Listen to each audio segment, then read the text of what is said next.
The morning sun in Wyoming paints long, dark shadows across the land, the kind of shadows that can hide things. And on one such morning, Rafael Martinez heard a sound that didn't belong in his world. It was a growl, low and guttural, echoing from the limestone cliffs that bordered his ranch. Most ranchers would have reached for a rifle. Bear, mountain lion. Simple problem, simple solution. But Rafael had worked this land for 32 years. He knew the sounds of the wilderness like he knew the lines on his own hands. And this sound was different. It wasn't the sound of a predator hunting. It was the sound of something primal, something desperate, a haunting, lonely noise that made the hair on his arms stand up straight. It wasn't an animal, he was sure of it. But if it wasn't an animal, what in God's name was it? Raphael's granddaddy had left him the Sweetwater Ranch. 8,000 acres of rugged country that clawed its way up into the Wind River Range. It was the kind of place where your nearest neighbor was a 20-mile drive, and the mail came twice a week if you were lucky. Most folks would call it lonely. Raphael called it home. He understood the land. He knew the quiet language of the frost on the grass, the way his cattle bunched up before a storm. He knew this place, but he didn't know this sound. The next morning it came again. He was checking the fence line near Copper Creek. This time it was closer, maybe 200 yards away. He slid off his horse, Ranger, and told the animal to stay put. His boots crunched on the frozen ground as he moved toward the cliffs. They rose up like a stone wall, filled with caves and dark crevices carved by a million years of wind and rain. The local Shoshone had legends about those cliffs. Spirits, they said. Raphael was a practical man. He dealt in cattle and barbed wire, not folklore. But as he crept closer, that sound echoed again. And for the first time in his life, Rafael Martinez wondered if the old legends had some truth to them. Because the sound that came from the darkness of those caves wasn't a spirit, it was the sound of a person crying. The third time Raphael was ready. He'd woken up before dawn, positioned himself downwind with a pair of powerful binoculars. As the sun broke over the mountains, painting the cliffs in golden fire, he saw it. Movement. Near the mouth of a cave, halfway up the sheer rock face. He raised the binoculars to his eyes, his breath misting in the cold air. At first he thought it was a bear, maybe a young one, but the shape was wrong. Too upright, too deliberate. Then a figure stepped out of the shadows and into the morning light. Raphael's heart hammered against his ribs. It was human, or at least it had been. He couldn't tell if it was a man or a woman. Their hair was a long, matted tangle. Their body was draped in what looked like animal hides, crudely stitched together. They moved in a strange, hunched-over gait, staying low to the ground, sniffing the air like a coyote testing for danger. It was the way they moved that froze the blood in Raphael's veins, the cautious, predatory grace of a creature that had been wild for a very, very long time. He watched, stunned, for 3 solid weeks. He learned the person's routine. They'd emerge at sunrise, forage for roots and berries, check the small snares they'd built to catch rodents. They moved across the treacherous cliffs with an agility that would make a professional rock climber jealous. This person wasn't just surviving. They were an expert. They knew how to make tools from stone and bone, how to start a fire with nothing but flint and dry grass. They had been out here for years. Raphael was sure of it. But there was a profound loneliness to their existence that hit Raphael right in the gut. An isolation so complete it felt like a physical weight, even from hundreds of yards away. Who was this person? And what had happened to them that made a life in a cave preferable to the world he knew? What would you have done if you found someone living like this on your land? Let me know in the comments below. The turning point came in late October. An early blizzard slammed into the valley, a sudden, vicious storm that dropped the temperature 40 degrees in less than 12 hours. Raphael spent the night securing his livestock, knowing this kind of weather was a killer. But as the storm raged for a second day, his mind kept going back to the cliffs, to the person in the cave. Did they have enough food? Was their shelter deep enough to keep out the killing cold? Against his better judgment, he packed a pair of saddlebags, a thick wool blanket, beef jerky, dried fruit, a thermos of hot coffee. His horse, Ranger, refused to even leave the barn, showing more sense than Raphael felt he had at that moment. So he went on foot. The snow was already knee-deep and falling so thick he could barely see 10 feet in front of his face. The climb up to the cave was the most dangerous thing he had ever done. The rock was slick with ice, and the wind tore at him, trying to rip him from his handholds. But something pushed him forward, a feeling he couldn't name. Maybe it was just a rancher's instinct to protect what was his, or maybe it was something simpler, something human. He reached the cave entrance, his heart pounding, his body screaming from the effort. He pulled out his flashlight and stepped inside. The cave was bigger than he'd thought. Stones were piled up to form a windbreak. Animal hides were stretched across openings to trap heat. It was primitive, but it was brilliant, the work of a true survivor. And there, in the deepest shadow, huddled against the back wall like a cornered animal, was the person. In the beam of his flashlight, he finally saw her clearly. It was a woman, probably in her 20s, though it was hard to tell. Her dark hair hung in tangled locks, and her eyes held a mix of sheer terror and fierce defiance that made Raphael's chest ache. She didn't make a sound, but her body was coiled like a spring, ready to fight or flee. In one hand, she clutched a sharpened piece of flint. Raphael slowly lowered his saddlebags. He raised his empty hands, speaking in the same gentle voice he used with a spooked horse. "Easy there," he said. "I'm not going to hurt you. I brought some things. For the storm." She didn't move. Her grip on the flint tightened. He saw that her hands were covered in scars, the hands of someone who worked with stone and bone out of pure necessity. Her feet were bare, the soles thick with calluses. Slowly, deliberately, Raphael pulled the wool blanket from his bag and held it out. Her eyes locked onto it. She knew what it was. She knew it could be the difference between life and death. But she didn't move. Her distrust was a wall between them. He set the blanket on the ground, then the food, then the thermos.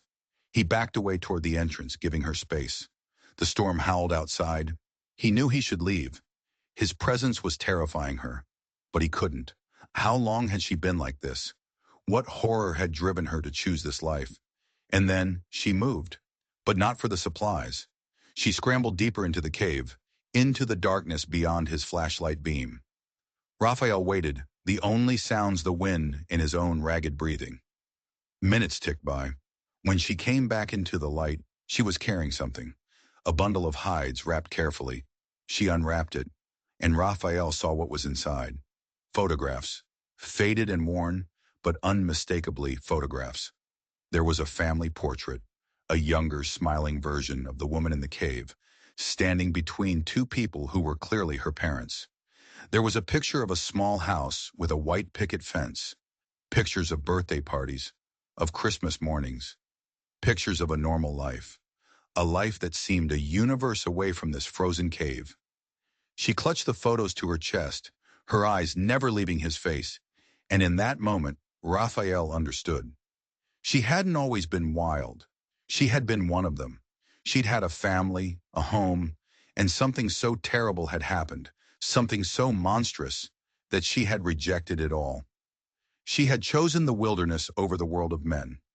The cave wasn't a shelter, it was a sanctuary. This wasn't a story about survival anymore.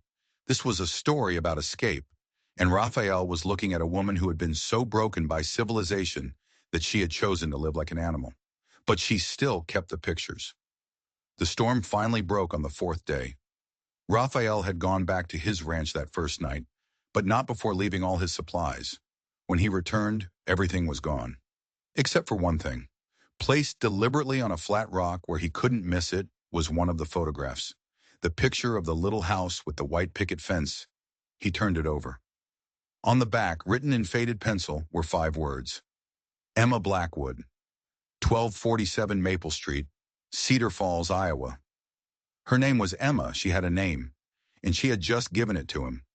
It was a gesture of trust so fragile, so tentative, it almost hurt to look at. She was giving him a piece of her past, a clue to the life she had left behind. Raphael stared at the address for a long time. The mystery of the woman in the cave had just opened a door. And he knew with a certainty that settled deep in his bones that he had to see what was on the other side. Over the next few weeks, a strange routine began. Every morning, Raphael would ride out and leave a small package at the base of the trail to her cave. A thermos of soup, a pair of wool socks, an apple. Never too much. He didn't want to scare her off. It was a quiet message. I'm still here. I haven't forgotten you. And Emma started leaving things in return. Not photographs. Things she had made. A perfectly woven grass basket. A necklace of polished stones and bird bones, crafted with incredible artistic skill. One day she left a map drawn on a piece of bark, showing every fresh water source and game trail in the area. It was information that would have taken Raphael years to learn on his own. This silent exchange of gifts continued through the harsh Wyoming winter. He'd sometimes catch a glimpse of her, a shadow among shadows, watching him from the cliffs. She was learning to trust him, he realized, but on her terms. The breakthrough came in mid-December. He left a small, solar-powered radio for her. He thought she might like the music. The next day, the radio was gone. In its place was a piece of birch bark with a message written in charcoal from her fire. Thank you for the music, it read. I remember dancing. 4 words. 4 words that hit Raphael like a punch to the gut. She remembered joy. She remembered celebration. A crack was forming in the wall she had built around herself. He started leaving other things. A bar of soap that smelled of lavender, a small mirror, an old silver comb that had belonged to his grandmother. Small reminders of a world she had left behind. And she started leaving more notes. The soap makes me remember my mother's garden. I see my face differently now. My hair knows the comb's kindness. The words were poetic, intelligent. Raphael realized this wasn't a woman who was mentally ill or unable to function. This was a conscious choice. She had deliberately rejected the world for a reason. He started digging. The address in Cedar Falls, Iowa, led to a dead end. The house had been torn down 15 years ago to build a strip mall. But public records told a story. Harold and Marjorie Blackwood had lived there with their daughter Emma, until a house fire in 2009. The fire had killed both of her parents. Emma, then 19, was the sole survivor. Newspaper articles from the time painted a tragic picture. She'd been a brilliant pre-med student at the University of Iowa. Dean's List. Engaged to her high school sweetheart. The fire was ruled an accident, a faulty space heater. But the loss, it seemed, was too much. The last article he could find said she had withdrawn from school and left town. And then, nothing. She had vanished for 15 years. The number was staggering. 15 years. She had survived entirely on her own in one of the harshest environments in North America. She had endured winters that would kill an experienced survivalist. She had done it all alone. But she wasn't just surviving. The woman who wrote poetry on birch bark was not thriving. The woman who carried faded photographs of a life she'd lost was not healed.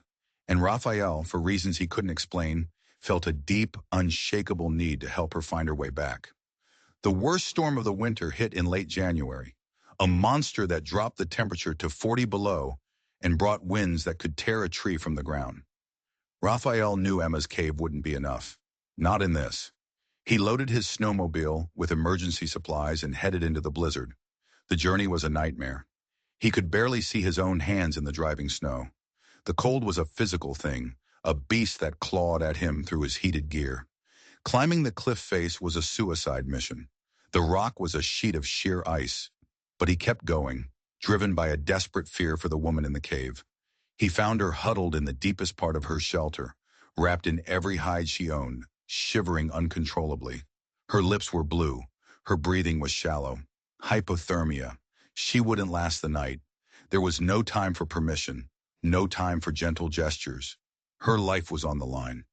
He wrapped her in his thermal blankets, forced hot broth from his thermos between her lips, and fired up his portable heater, flooding the small space with life-saving warmth. She was too weak to resist, but her eyes never left his face, watching him with a mixture of terror and, something else. Gratitude. The storm made leaving impossible. He stayed the night. They sat in silence for hours, the only sounds the heater and the wind screaming outside. As the cold finally receded from her body, she spoke to him. Her voice was weak from disuse, but clear. Educated. Why? she asked. Why do you keep coming back? Raphael thought for a long moment. He could give her a simple answer, but she deserved the truth. Because everyone deserves to have someone who cares whether they live or die, he said, and because I think you've been alone long enough. She was quiet for so long he thought she'd fallen asleep. When she finally answered, her voice was a whisper, carrying the weight of 15 years of solitude. I forgot what that felt like, she said, having someone care. The admission hung in the air between them, a fragile bridge built across an ocean of loneliness and pain. He had reached her, but he sensed how easily that bridge could break. Whatever had driven her into this wilderness hadn't been healed by one night of kindness. It had only been pushed aside by the raw need to survive. As she finally slept, warm and safe for the first time in years, Raphael realized everything had changed. He had saved her life. But what now?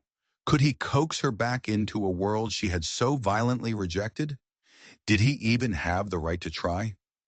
Emma was no longer a mystery. She was a person with a name, a history, a dream of being a doctor that had died in a fire. She was a survivor, and she was someone who was slowly, carefully, beginning to remember what it felt like to not be alone. The morning after the storm was brutally cold, but the world was silent, sculpted in white. Emma woke slowly. Raphael offered her hot coffee, and for the first time, she took something directly from his hands. I haven't tasted coffee in maybe 15 years, she murmured, the casual words revealing the depth of her separation from the world. What else do you miss? He asked gently. She stared out at the snow-covered valley. Hot showers, she said. Clean sheets. The smell of bread baking. She paused, her eyes distant. I miss feeling safe enough to sleep deeply. Out here, part of you is always awake, always ready to run. He understood. She had lived in a state of constant vigilance for a decade and a half. It was a weight that would have crushed most people. Why did you stay out here so long? He asked. 15 years is a long time to punish yourself for surviving when your parents didn't. Her head snapped up, her eyes flashing with anger. How do you know about my parents? He showed her the newspaper clipping about the fire. You investigated me, she said, her voice flat. I was worried, he replied honestly. I needed to understand. For a moment he thought he'd lost her, that she would retreat back into her shell of silence. But then she spoke. It wasn't guilt about surviving, she said, her voice hard. It was what happened after. It was what people did to me. The words hung in the air, heavy with unspoken pain. My fiancé, she began. David. He was there through the funeral. The lawyers. I thought he was my rock. I thought he cared. Her voice dripped with a bitterness so profound it made Raphael clench his fists. Turns out he was just waiting for the insurance money. 24 hours after the check cleared, he emptied our joint bank account and disappeared. He left me a note. Said he couldn't handle damaged goods. The cruelty was breathtaking, but she wasn't finished. That wasn't even the worst part, she continued, her voice gaining strength. The worst part was everyone else. The relatives who suddenly wanted to help manage my inheritance. The lawyers trying to sell me bad investments. The doctors who just wanted to drug me up so I'd be easier to handle. She stood and paced to the cave entrance, silhouetted against the snow. Everyone had an agenda. Everyone wanted a piece of me. My money, my grief, my compliance. No one actually cared about what I needed, which was just to be left alone. Raphael finally understood. It wasn't just the fire. It wasn't just the betrayal by her fiancé. It was the systematic predation by the very civilization that was supposed to protect her. She hadn't run from grief. She had run from greed. So you ran, he said softly. I ran, she confirmed. I bought camping gear and just headed west. I didn't plan to stay forever. I just needed space to heal. But after that first winter, I realized I was happier out here, alone, than I had ever been surrounded by people who were lying to me. Out here, the dangers are honest. A bear doesn't pretend to be your friend before it attacks. The logic was tragic but flawless. She had chosen physical isolation over emotional exploitation. But doesn't it get lonely? He asked. Her answer was profound. Loneliness isn't the absence of people, she said, her gaze fixed on the distant peaks. It's the absence of people who actually see you. I was lonelier in a room full of lawyers than I've ever been out here. She had built a fortress to protect herself from human cruelty, but that fortress had also become her prison. It had cut her off from kindness, from joy, from love. What about children? He asked gently. Did you ever want a family? She turned back to him, her expression more vulnerable than he had ever seen it. I was going to be a doctor, she whispered. Pediatrics. I wanted to help children. Have my own someday. The dream of a normal life, murdered not by a fire, but by the ugliness of human nature. You still could, Raphael said. You're only 34. You're brilliant, stronger than anyone I've ever met. With what identity? She countered. I've been legally dead for 10 years. Presumed deceased. Emma Blackwood doesn't exist anymore. I'm a ghost. The practical reality hit him. After 15 years off the grid, re-entering society would be a bureaucratic nightmare. Even if I could, she said, her voice rising with the passion of old wounds. What's to stop the same thing from happening again? What's to stop the next David? The next helpful relative? Not everyone is like that, he said, the words sounding weak even to him. There are good people. She studied his face, her dark eyes searching for something. Like you.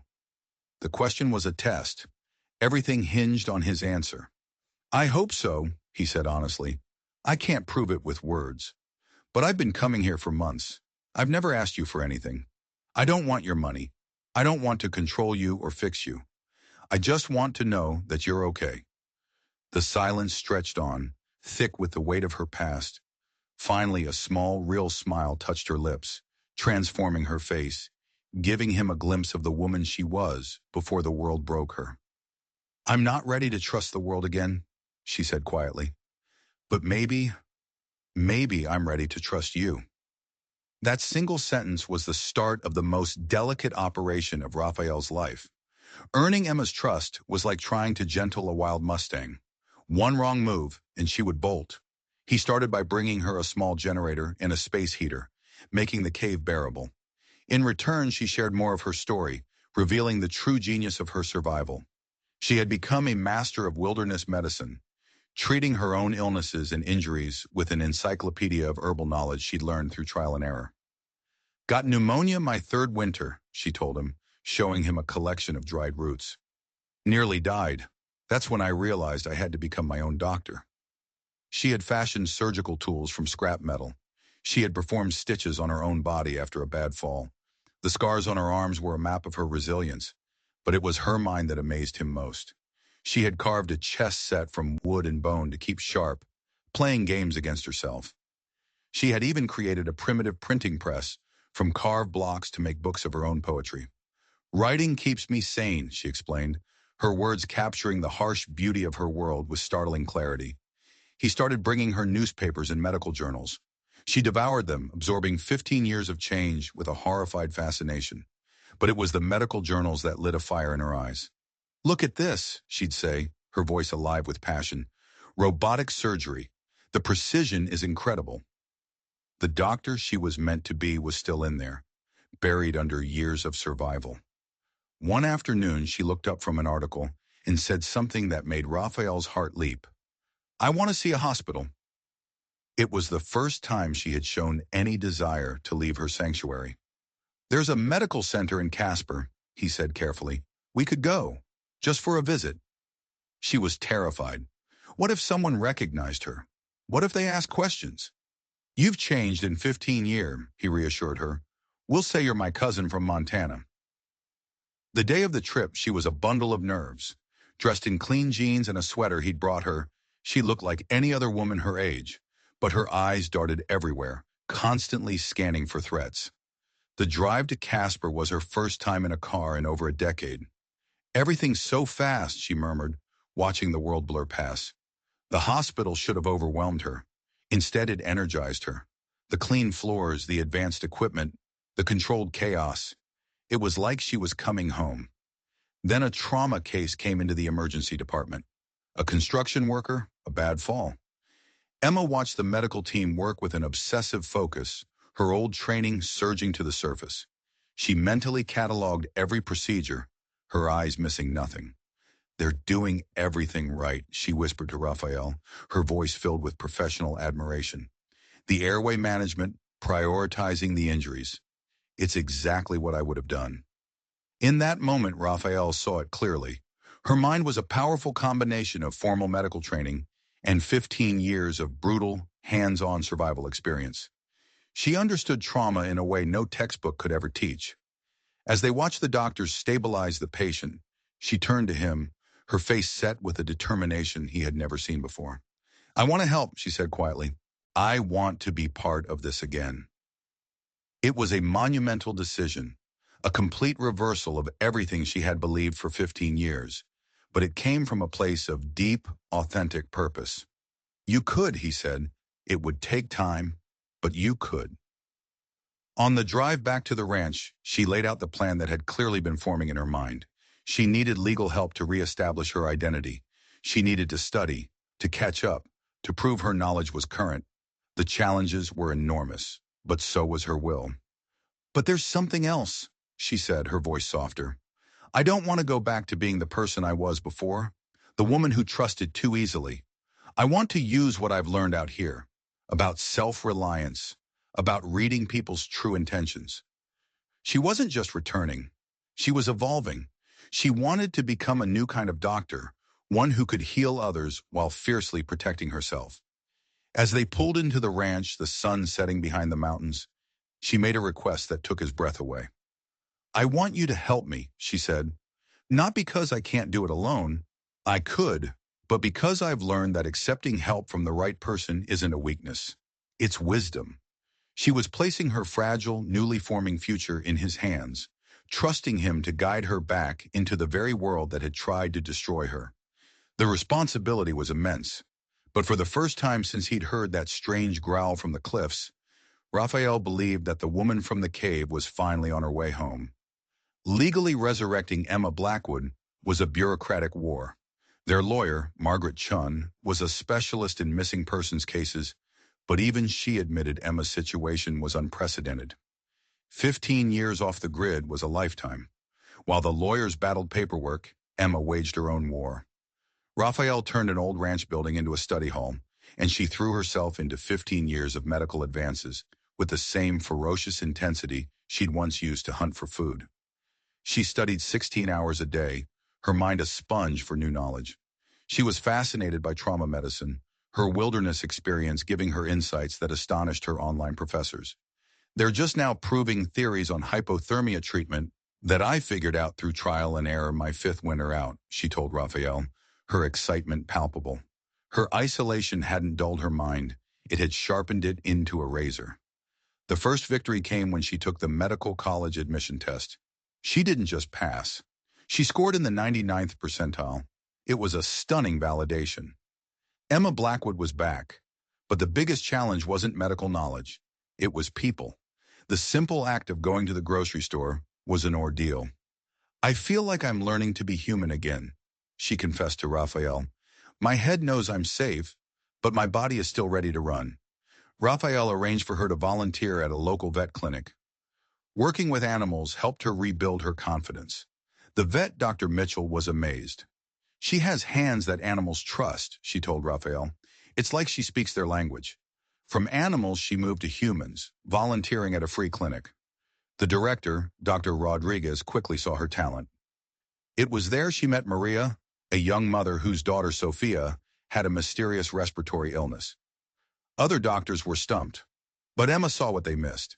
She used the same calming techniques on the frightened child that she'd used on spooked animals. And she noticed things, subtle signs. "It's mold in their apartment," she told Dr. Rodriguez.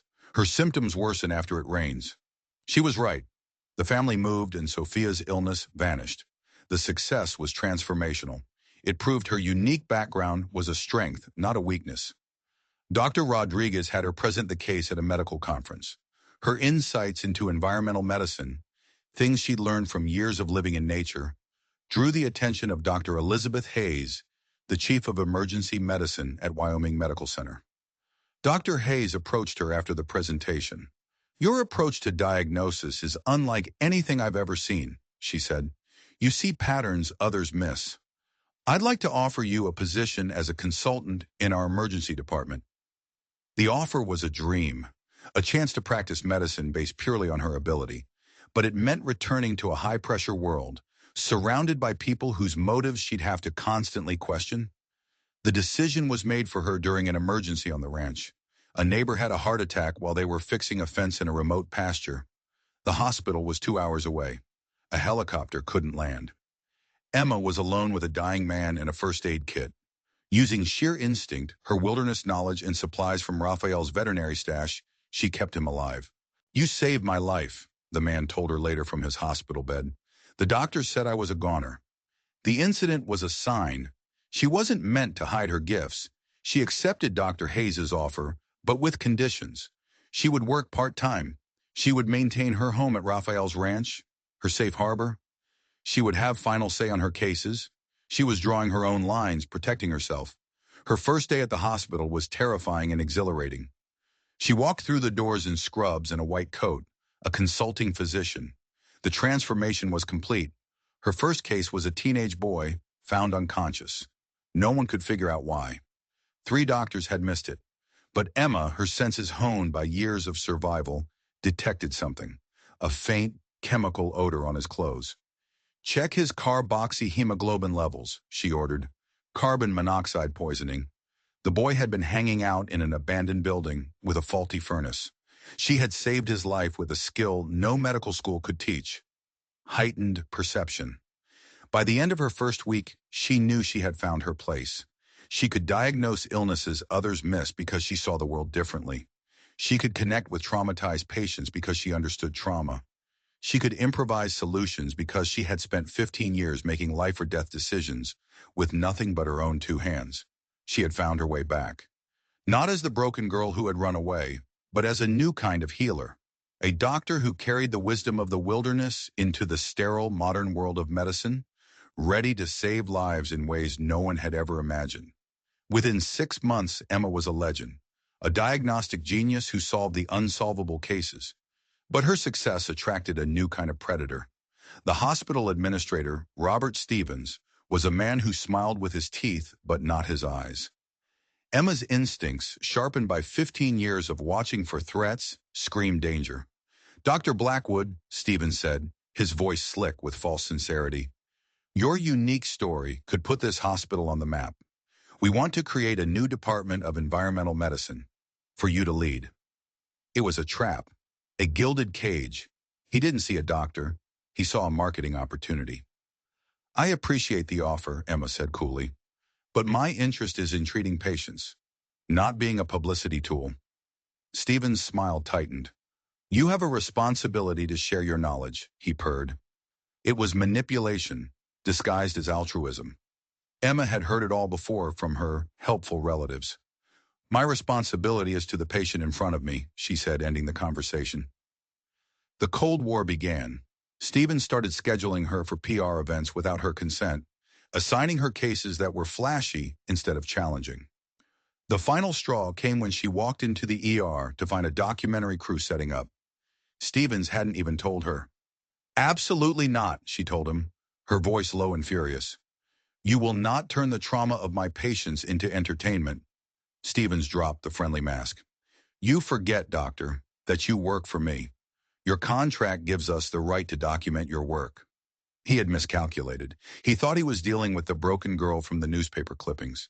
He had no idea who he was facing.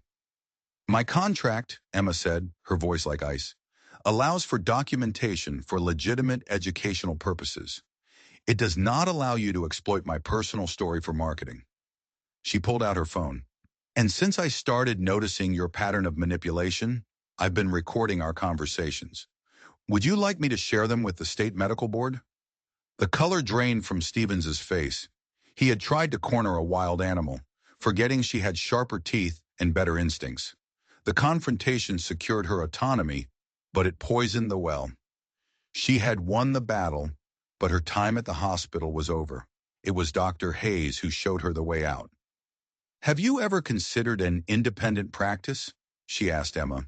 "Serving the remote communities, the people no one else can reach." The idea was a lightning strike. It was perfect. She could combine her medical expertise with her wilderness skills. She could build something on her own terms. She took the idea to Raphael. His response was immediate. The ranch has empty buildings. We have land for a helipad. Let's do it, together. The vision for the Sweetwater Wilderness Medical Center was born, a place that would bridge the gap between ancient survival skills and modern medicine. The project attracted support from everywhere.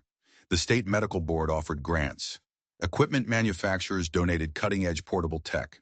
And then a call came from Dr. Michael Harrison, a top wilderness medicine specialist from Johns Hopkins. He'd been following her work. What you've done is unprecedented, he told her. You've basically conducted a 15-year field study. I want to partner with you. The center became a reality, a sanctuary built on the foundations of Emma's pain, now transformed into a place of healing for others.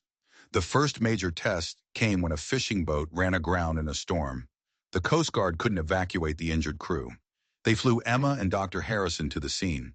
Working in the dark, on a tilting deck with improvised tools, Emma was back in her element. She performed life-saving procedures that seemed impossible. "You saved my life, Doc," one of the fishermen told her later. "But more than that, you understood. You knew what it was like to be scared and hurt and a long way from help." She realized her 15 years in the wilderness hadn't been a detour. They had been the training. The empathy she offered came from her own scars. She had finally found her purpose. Standing on the deck of the medical center she had built with Raphael, watching the sunset over the same mountains that had once been her prison, she felt a sense of peace. She was no longer just a survivor. She was a pioneer. She had created a new field of medicine, born from her own extraordinary journey.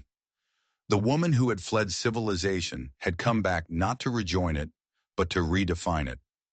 3 years after opening the center, a ghost from her past called, a voice she hadn't heard in 18 years, but one that was seared into her memory. "Emma, it's David, David Morrison, her former fiancé, the man who had called her damaged goods and stolen her inheritance, leaving her broken and alone." Her first instinct was to hang up, to slam the door on that part of her life forever. But the voice on the phone was weak, trembling. "I know I have no right," he said, "but I'm dying. Pancreatic cancer, and there are things I need to say."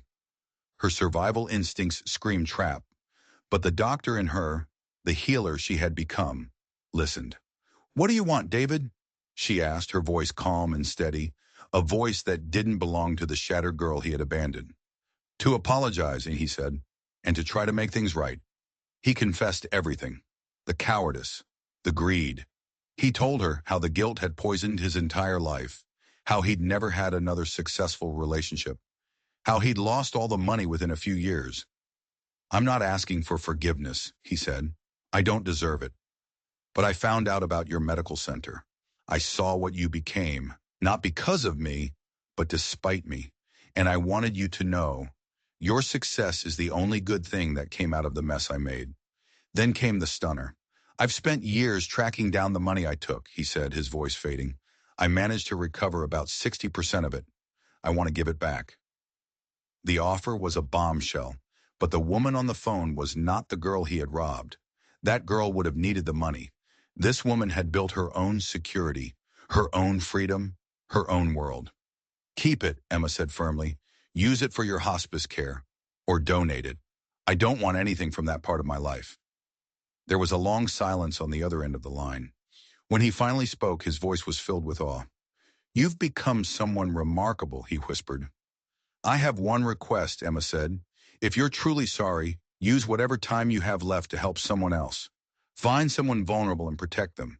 That would mean more than any apology." After the call, she felt an old pull. For the first time in years, she hiked the trail back to her cave. It looked smaller now, less intimidating. Standing in the space where she had once huddled in terror, she marveled at the journey. The cave had been her sanctuary and her prison. It had taught her self-reliance, resilience, and the brutal difference between being alone and being lonely. As she stood there, she heard voices, a family of hikers, lost and arguing. From her vantage point, she could see they were heading toward a dangerous, unstable section of the cliff. Without a second thought, she climbed down and guided them back to safety, treating their minor scrapes and giving them clear directions. "Thank you so much," the father said. "We could have been in real trouble." Watching them walk away, she realized the circle was complete. She had gone from the one who needed rescuing to the one who provided the rescue. That night, she told Raphael everything.